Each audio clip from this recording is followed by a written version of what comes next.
Press play to enjoy this video. Press pause to think about your schedule. Press close to do something more useful with your time. You can do anything. Call of Duty presumes a lot about the significance behind a button press. When it asks you to press E to pay respects, it assumes a lot about what that bare minimum of interaction is supposed to represent. You're supposed to be expressing loss over a fallen comrade whose horrifying sacrifice you witnessed during the futuristic Second Korean War, where everyone wears robotic exoskeletons and Metal Gears trample around past low-flying drones that all swarm up together to make themselves easy targets for some reason. That button prompt doesn't work because the lead up to it tries too hard to take itself seriously. Its execution borderlines on self-parody, and maybe the game would have been funnier if it didn't have it. That button prompt is just one of the many reasons why the campaign in this Call of Duty is probably my least favorite one out of the whole franchise. The gimmick here is your soldier's exosuit, which is a lofty little device that lets the game designers copy in a whole bunch of features you've seen in other games. You have a double jump, a boost dodge, a boost slide, and some supplementary gadgets like a portable riot shield or a bullet time button, but none of those change the fragility of your character, or the laser-perfect accuracy of your first shot, or the single hit that it takes to stagger an enemy down. A Call of Duty campaign with a double jump is still a Call of Duty campaign, and the reason why I didn't like this one so much is because it has a whole lot of those familiar moments where you're stuck in an open field with little cover, endlessly spawning bad guys, and vague, unclear scripted events needed for progression that can be easily missed. A lot of the levels in this campaign remind me of that first Vietnam level in Black Ops 1. The idea, though, is that you can use those exosuit abilities to gain advantages of momentum and versatility over enemies, and maybe mitigate the difficulty of those harder choke points. But your playstyle is really going to depend on how dense the level is with both bullets and cover, because your dominant strategy is still going to be just to stand in one spot and point and click on bad guys until they're thinned out enough to move forward. For some reason, they don't fight back when you do this. They just run into your line of fire, and it just saves you time and trouble to play the game the most boring way you can play it. The AI seems to switch between being either completely unaware of your presence or being magnetically attracted to your presence. That's why this new focus on mobility doesn't exactly mesh with the traditional fragility of your usual Call of Duty heroes. Your new options for flanking and ambushing enemies really translate into new options for getting hit from different angles. Occasionally, you can pull off neat tricks, like shielding yourself into gunfire to melee bad guys up close, or boosting over cover to peek at their positions, but it all depends on inconsistent level design and enemy placement that doesn't always give you the verticality, the cover, and the limited enemy firing angles that you need to pull those moves off. Instead, most of your basic running and gunning time will be spent pointing and clicking on bad guys from far away, or just inching forward while pecking at their shins from whatever tiny slots of visibility you can make do with. It's just too easy to get stuck at moments that kill the pacing of what the game's trying to portray. Like some of these QTEs, I got stuck at them for the dumbest reasons. Look at this. Your guy walks into the back of a truck. There's a silhouette of a bad guy in the back of the truck. The focal point of this shot is the back of the truck, but your button prompt is actually all the way over there. Look at this E. You've got bright yellow text on a bright brown background. Great choices, guys. The camera shaking and blurring it all over the place doesn't help it either. Those moments represent some of the worst elements of 11 years of Call of Duty's level design, and that's why, despite this year's version trying to amp up the creativity, I still feel like it falls flat. I'm a fan of the fast-paced, tightly scripted Infinity Ward campaigns, but the one in Advanced Warfare seems to have a pacing problem that you see more often in the Treyarch games. Instead of zigzagging back and forth from heavily scripted quiet time to super quick 10-second gunfights and back, gunfights here last for minutes at a time, often without music, without competent AI helping you, and with frequent sound clips of them barking the same orders over and over again faster than you can clear out the enemies to complete them. Those are old problems, and that surprises me because it's obvious that Activision is trying to get creative with Call of Duty, now that sales are down and that familiar settings have run dry. Believe it or not, the weirdest reason why I think I liked the campaign in Ghost better is because it was a lot easier to make fun of. It was a bit closer to the bottom of the barrel. I never felt like I was expected to take it seriously when the major feature that year was a dog.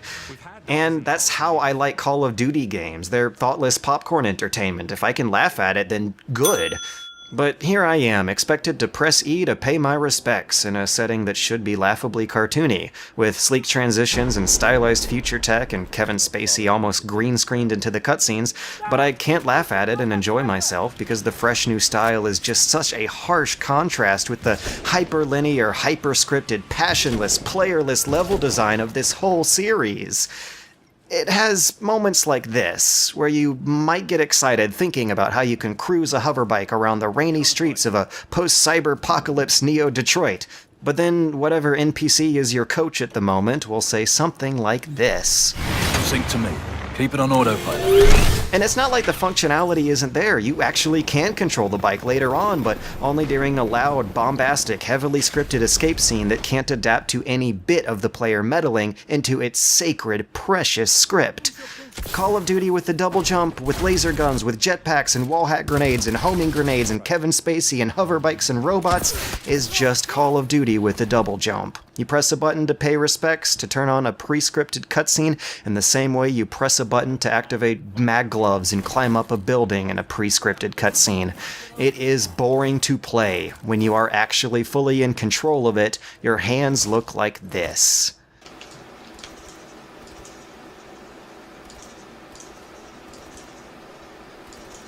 On the other hand, when you load up the multiplayer, suddenly your hands look like this. It's a big difference, actually. In no other installment is it more apparent that a Call of Duty with the bad campaign is not a bad Call of Duty. This is the half of the game where those new mobility options actually do end up helping it out a lot.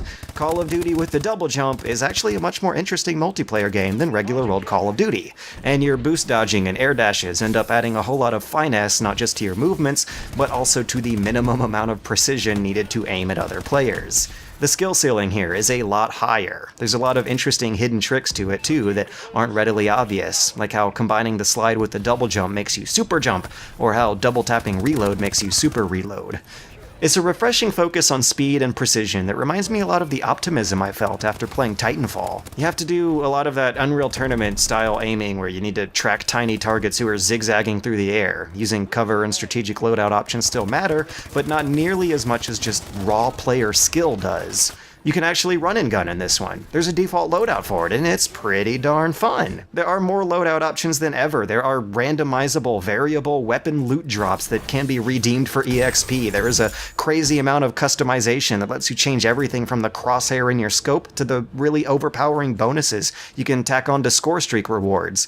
And that's another kind of interesting concept. Score streak rewards. Kill streak rewards are replaced by score streak rewards here, and that score in question includes team assists and objective captures. That mixes up the old Call of Duty problem of empowering the already dominant players by instead empowering the most cooperative players.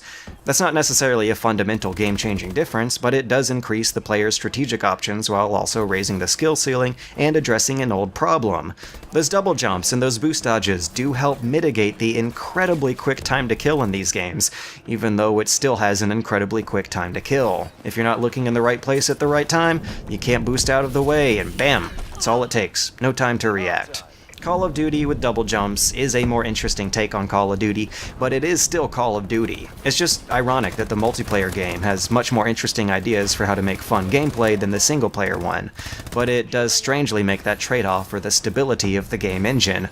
On PC, the single-player game looks and runs beautifully, but the multiplayer one performed much slower for me, and it seems to have an awfully conservative idea for what high texture resolution is supposed to look like. There are no dedicated servers. It's currently PvP lobby-based matchmaking only, and the netcode is about as bad as you'd expect that to be. Also, I got this error a lot. I don't know why.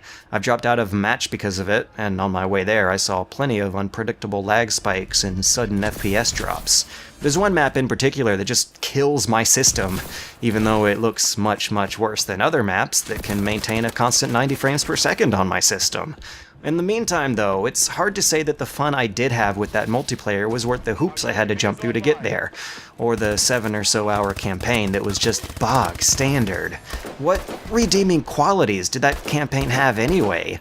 Kevin Spacey was a kind of interesting villain. It was pretty to look at and it ran good, but it otherwise made a grating and lethargic experience out of a plot far more simple than the elaborate, complicated, and bombastic stories its levels tried to tell. The multiplayer is the better half here, and that's essentially what makes this one of the better Call of Duty games, but you're probably not going to appreciate that unless you have a higher tolerance for the frequent, unstoppable deaths and the manic pace that these games have always had. It is, both for better and for worse, Call of Duty with the double jump.